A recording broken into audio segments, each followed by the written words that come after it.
మిత్రులందరికీ నమస్కారం. భారతదేశము ప్రపంచంలోని అతిపెద్ద ప్రజాస్వామిక దేశం. భారతదేశము ప్రధానమంత్రి గారు అంటూ ఉంటారు మదర్ ఆఫ్ డెమోక్రసీ. అటువంటి ప్రజాస్వామిక దేశంలో అనేక భాషలు, అనేక మతాలు, అనేక కులాలు, అనేక ప్రాంతాలు కలిగి ఉన్నటువంటి మన దేశంలో అందరికీ ఒక సమగ్రమైనటువంటి దేశం గురించి, దేశ స్వరూపం గురించి మనతో పాటు యావత్ ప్రపంచానికి మన దేశం యొక్క విశిష్టత తెలియజేసేటువంటి గొప్ప కార్యక్రమము జనాభా సేకరణ.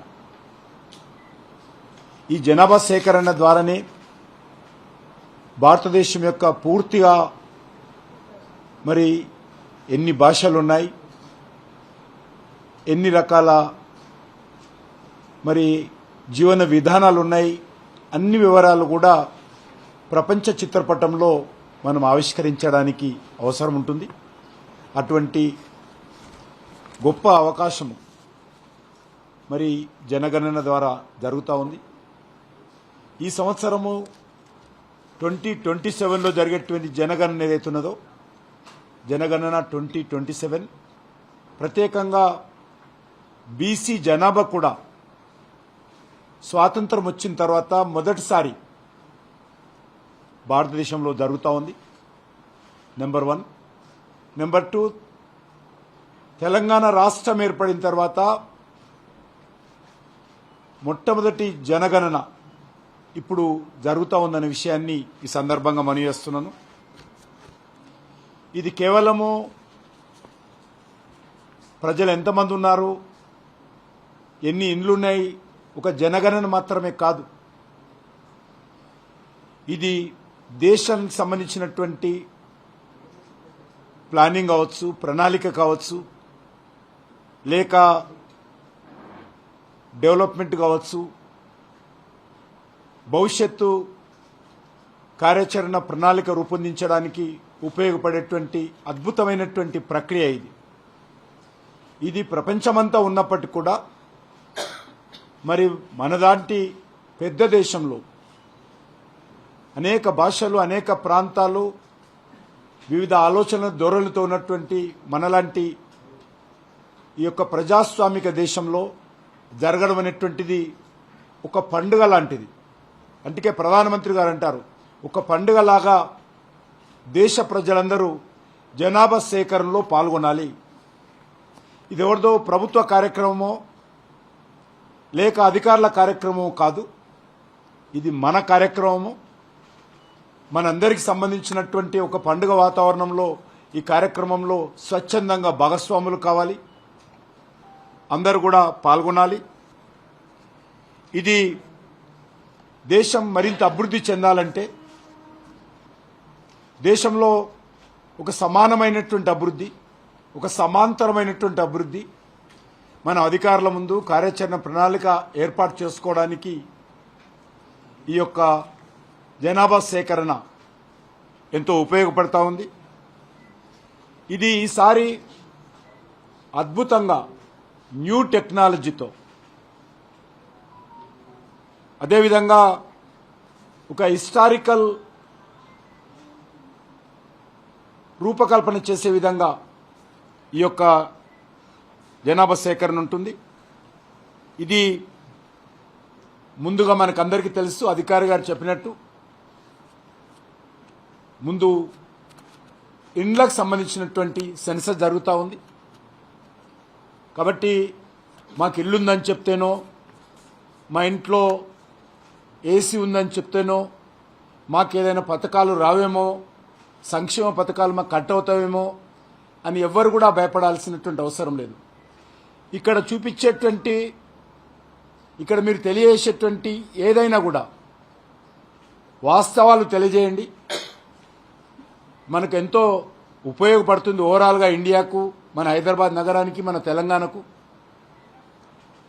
కాబట్టి ఇక్కడ ఉండేటువంటి మీరు ప్రకటించేటువంటి ఏ వివరాలైనా కూడా, మీరు అందించేటువంటి ఏ వివరాలైనప్పుడు కూడా ప్రభుత్వం అమలు చేసేటువంటి వ్యక్తిగత సంక్షేమ కార్యక్రమానికి ఏ రకమైనటువంటి ఇబ్బంది ఉండదు. ఓవరాల్గా పాలసీ మేకింగ్ ఉపయోగపడుతుంది. కాబట్టి కిషన్ రెడ్డికి ఇల్లుందా లేదా, ఉంటే ఆయన ఏదైనా వెల్ఫేర్ యాక్టివిటీ అర్హుడా కదా అనేటువంటి విషయము ఎక్కడ కూడా చర్చకు రాదు, ఎక్కడ కూడా పరిగణలోకి తీసుకోరు. కాబట్టి అందరూ కూడా ధైర్యంతో వివరాలు ఇవ్వాల్సిందిగా నేను కోరుకుంటున్నాను. అంతేకాకుండా ఇది పూర్తి స్థాయిలో దేశవ్యాప్తంగా దేశం యొక్క ఆర్థిక సామాజిక పరిస్థితులను మనము అవగాహన చేసుకోవడానికి ఆవిష్కరించుకోవడానికి ఉపయోగపడేటువంటి విషయాలు. ఇది పట్టణాలు ఏ రకంగా ఉన్నాయి, పట్టణాల్లో భవిష్యత్తులో ఏ రకమైనటువంటి ప్రణాళిక రూపొందించాలి, గ్రామాలు ఏ రకంగా ఉన్నాయి, గ్రామాల్లో ఏ రకమైనటువంటి ప్రణాళికలు రూపొందించుకోవాలి, వివిధ వృత్తులు ఏ రకంగా ఉన్నాయి, ఇప్పుడు ఎంతమంది ఏ వృత్తుల్లో పనిచేస్తున్నారు, ఆ వృత్తుల ఆధారంగా ప్రభుత్వాల పరంగా ఏ రకమైనటువంటి ప్రణాళికలు భవిష్యత్తులో మనము మరి రూపకల్పన చేసుకొని వాళ్ళ సంక్షేమం కోసం ముందుకెళ్లాలి అనేటువంటిది చాలా ఇది ఉపయోగపడుతుంది. కాబట్టి ఈ విషయంలో అందరూ ఆలోచన చేయాలి. అందరి లక్ష్యమే స్పష్టం. మనము టార్గెట్ పెట్టుకుంటున్నాం. వచ్చేటువంటి 2047లో భారతదేశానికి స్వాతంత్రం వచ్చి 100 సంవత్సరాలు జరుగుతుంది. ఆ 100 సంవత్సరాల పండుగ వరకు మన దేశం ఒక డెవలప్డ్ కంట్రీగా, ఒక అభివృద్ధి చెందిన దేశంగా, ఒక వికసిత్ భారత్గా భారతదేశం రావాలని కోరుకుంటున్నాం. కాబట్టి ఇప్పుడు జరిగేటువంటి జనాభా సేకరణ మరి డెవలప్డ్ కంట్రీగా ఎమర్జ్ కావడానికి కావలసినటువంటి కార్యాచరణ ప్రణాళిక రూపొందించడానికి ఎంతో ఉపయోగపడుతుంది. కాబట్టి ప్రజలందరూ దారిద్ర్యరేఖకు పైకి తీసుకురావాలి, అందరికీ ఉపాధి అవకాశాలు కల్పించాలి, మరి అన్ని ప్రాంతాలకు ఇన్ఫ్రాస్ట్రక్చర్ యాక్టివిటీ డెవలప్మెంట్ చేయాలి, అన్ని వృత్తులను వాళ్ళు ఎంచుకున్నటువంటి వాళ్ళు పనిచేస్తున్నటువంటి వృత్తులకు ప్రోత్సహించాలి ప్రభుత్వాల తరఫున, సమాజం తరఫున. వాటన్నిటికి కూడా ఇదొక మైలురాయిగా నిలవబోతుంది. కాబట్టి ఇది దృష్టిలో పెట్టుకోవాలి. ఈ యొక్క వికసిత్ భారత్ జాతీయ ప్రయాణంలో ప్రతి ఇల్లు ప్రతి వ్యక్తి భాగస్వాములు కావాల్సిందిగా నేను పిలుపునిస్తా ఉన్నాను. ముఖ్యంగా మరి ఖచ్చితమైనటువంటి సమాచారం ఉంటే దాని ఆధారంగా ఖచ్చితమైనటువంటి సమగ్ర ప్రణాళిక మనం రూపొందించడానికి అవకాశం ఉంటుంది. కాబట్టి ఇది దానికి మాత్రమే ఉపయోగపడుతుంది. కాబట్టి అది ఆలోచన చేయాల్సిందే కోరుతున్నాను. మన జనగణన ఏదైతున్నదో ఇది మన కోసం, మన దేశం కోసం, మన జనగణన మన దేశ అభివృద్ధి కోసం, మన జనగణన మన సంక్షేమం కోసం, మన జనగణన మన యొక్క దేశం యొక్క గౌరవం కోసం ఉపయోగపడుతుంది. కాబట్టి ఇది మన జనగణన, మనందరం పాల్గొనాల్సిందిగా నేను అందరికీ ఆహ్వానిస్తున్నాను.